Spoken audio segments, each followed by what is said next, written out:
好，我们来解今天 LeetCode 的问题啊。今天的问题是第2579题。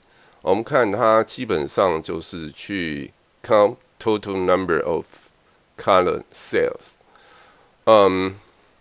它题目是这样的，它有无限大的二维的这样的没有着色的这样的一个方格，那你给一个正整数 n，指出你必须要做下面的工作那在 n 分钟之内做，那在第一个分钟你就对任何一个单位的方格着成蓝色，然后每一个分钟之后呢，你在任何接触它的没有着色的方格，你再去着蓝色。好，那下面是它的在1分钟、2分钟、3分钟的一个情况。所以我们知道1分钟的时候是这样，2分钟它4个边加4，然后呢再来3分钟 n 等于3的时候呢，它再加所以再加的话就再加8，所以我们这边大概可以看。所以这里面它的 constraint 呢是说 n 呢它最大可以到10的5次方就是10万。那其实我们可以怎么解这个问题呢？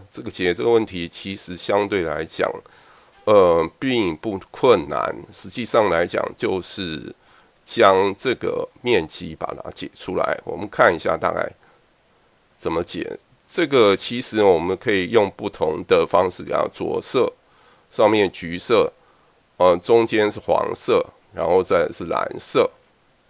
所以呢，我们只需要考虑这个类似三角形的一个面积，还有下面类似三角形的面积，还有它们的一个交集。所以这个其实来讲，它并不难计算。